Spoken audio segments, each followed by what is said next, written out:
Hi everyone, Oisin here. I hope you're all well and will be able to spend time with your loved ones during the holidays in whatever part of the world you're in. If you have any questions about episodes, please feel free to check out the Troubles podcast on Facebook, Instagram or Twitter.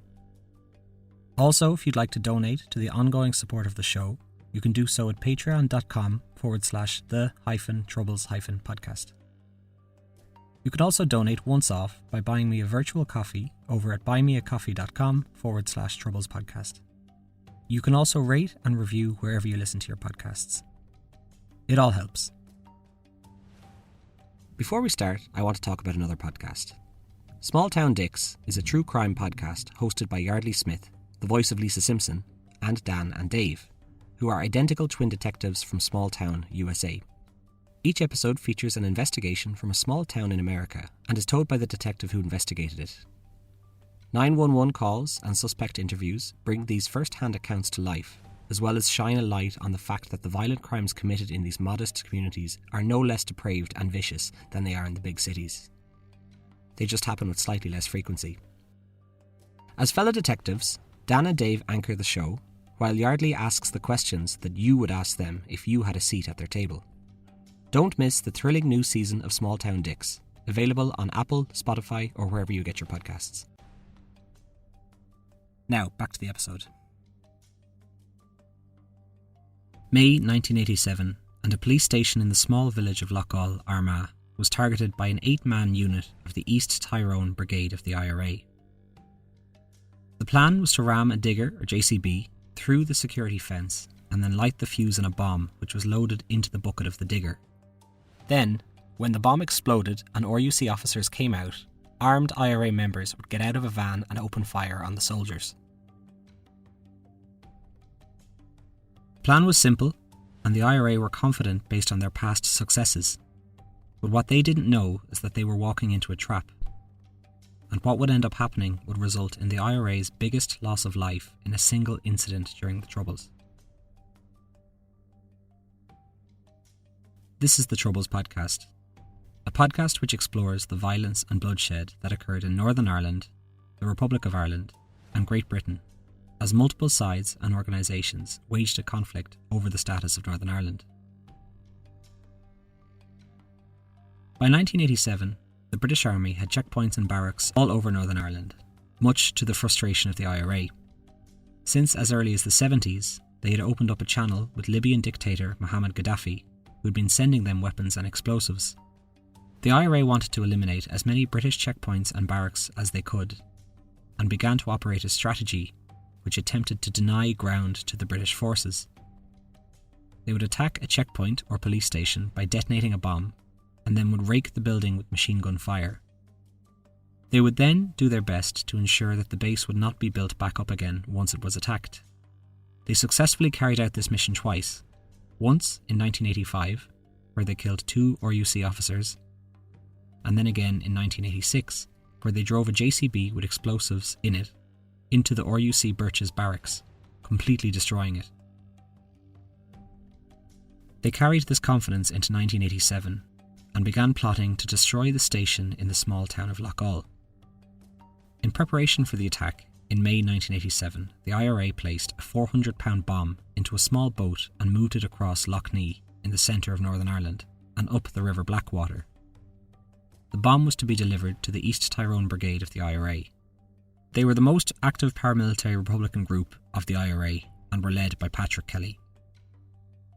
The IRA planned to strike at 7 p.m. when the station was scheduled to close for the night, so they could attack the RUC officers as they clocked off and left the station.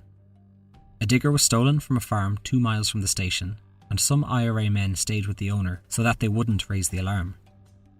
Declan Arthurs drove the digger and 7 men were in the van behind him. The men arrived at the station with the digger and the van behind, as well as 2 scout cars that would act as getaway vehicles. One of the men in the van was wearing a bulletproof vest, the others were wearing gloves and balaclavas. They did 2 slow passes of the station. It should have been the shift end for anyone there, so it was unusual that no RUC officer was coming out. Jared got out of the van and joined Declan in the digger, and at 7:25 the digger crashed through the light security fence of the police station. This was also when 3 men from the van got out and fired at the station through the perimeter fence. In the van was Eugene Kelly, Patrick Kelly, Jim Lina, Porrick McKenny and Seamus Donnelly. It's not clear exactly who began shooting, but as the digger crashed through the fence, some of the men jumped out of the van and began firing at the building. It was at this exact moment the SAS soldiers who were lying in wait revealed themselves and opened fire on the IRA men. Unbeknownst to the bombers was that they had walked into a trap. The SAS had gotten wind of the operation up to 10 days before it was due to be carried out, and they had set up an ambush. Several RUC and SAS men waited inside the station and acted as decoys, while outside a number of SAS men were concealed behind a row of trees alongside the road outside of the station. There were others positioned as well to cut off any potential escape routes. The 8 IRA members were completely outgunned and outnumbered 3-1.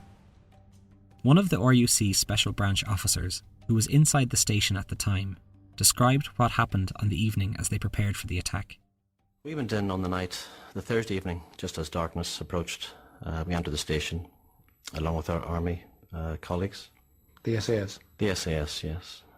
And we set up base at the station, got ourselves settled, and then waited out for further instructions. What goes through your mind when you see this JCB coming towards you? Bomb. As the IRA opened fire on the station, the 24 SAS men opened fire on them. In preparing for the ambush, they had established what's known as a kill zone, where there was a 3-point triangular formation which would inflict the maximum amount of damage and reduce the risk of friendly fire.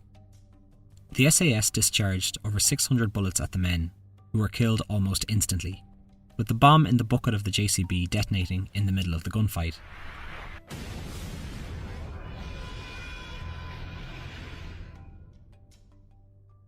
The entire exchange lasted approximately 10 minutes, and the van that the IRA men were in was holed like a sieve, according to some news reports. One of the drivers of a nearby IRA scout car described what he heard.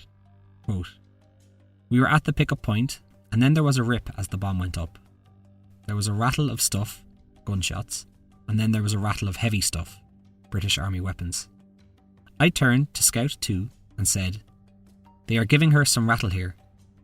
It went on and on for what seemed like 3 or 4 minutes.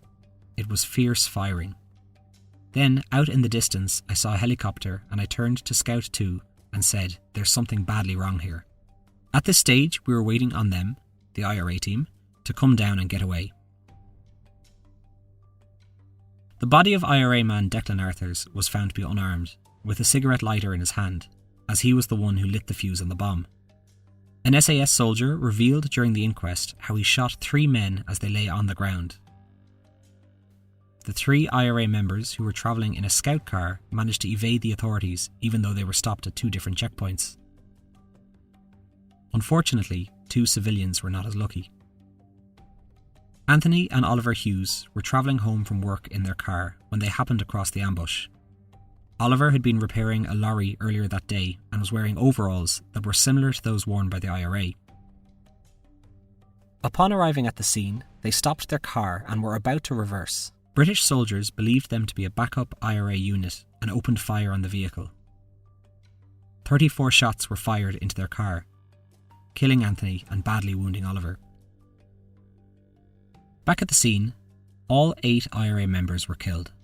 They were Jim Lina, Porrick McKierney, Gerard O'Callaghan, Tony Gormley, Eugene Kelly, Patrick Kelly, Seamus Donnelly and Declan Arthurs. If you include the civilian Anthony who was killed as well, that brings the total dead to 9. Amelia Arthurs, who was the mother of Declan, who was found with the lighter in his hand, said, quote, "He was mowed down. He could have been taken prisoner. They knew that the boys were coming and they lay in wait. The SAS never gave them a chance. Declan died for his country and I'm very proud of him. He was caught up in a war and died." The driver of the scout car believes that the British Army had ample opportunity to arrest the men before opening fire.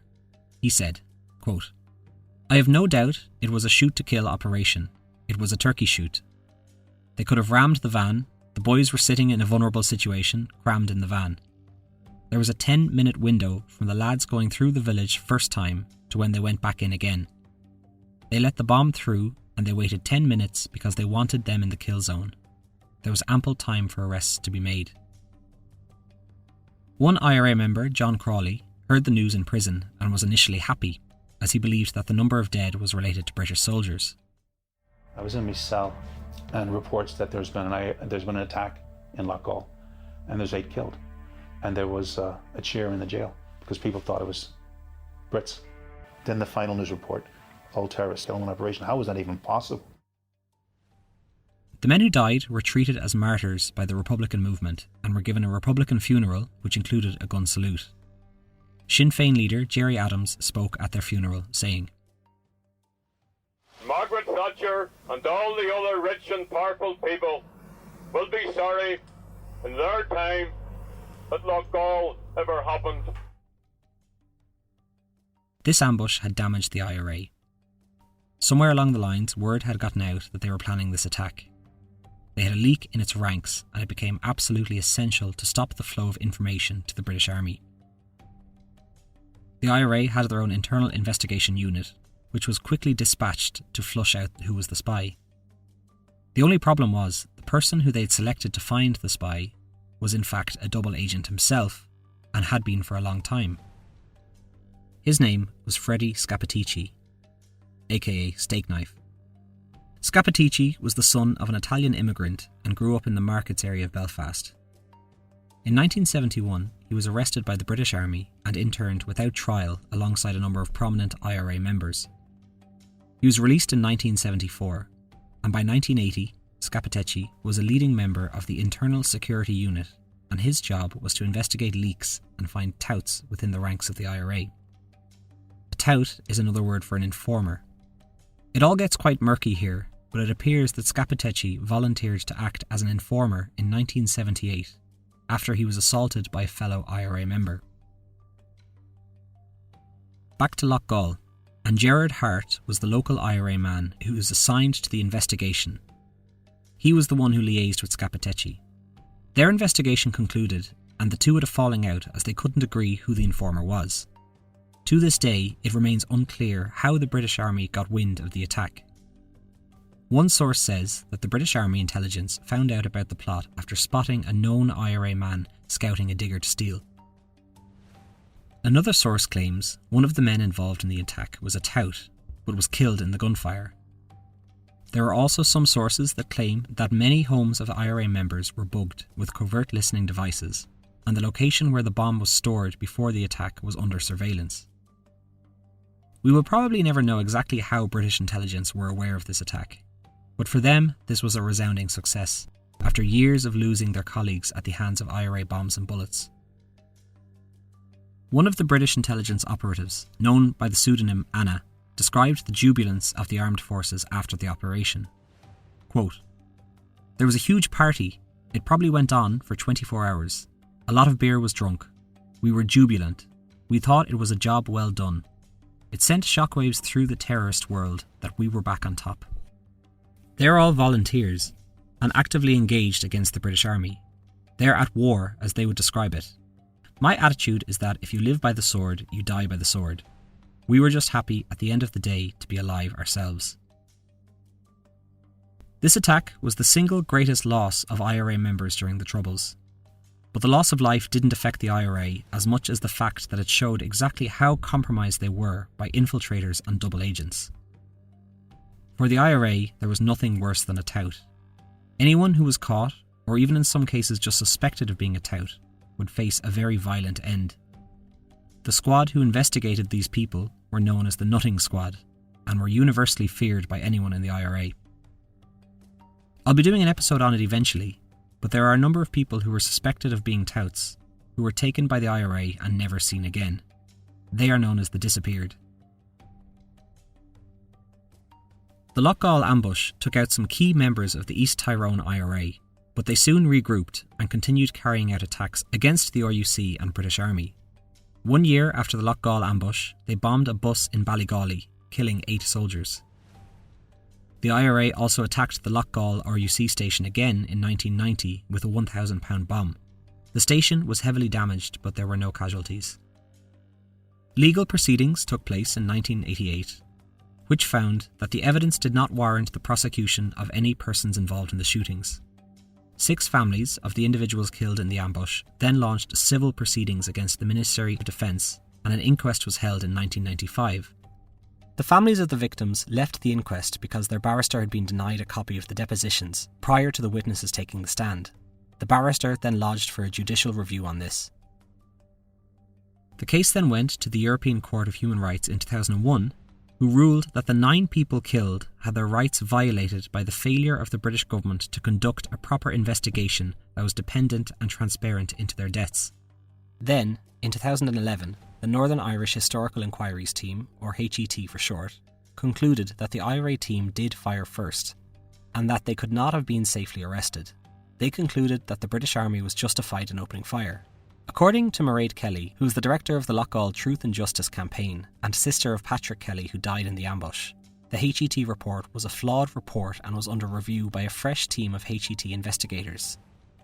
Just before, a different report by a different group found that any case where the state, especially the British military, had been involved in were not investigated without bias and were not treated the same as all other cases where the state was not involved in killings.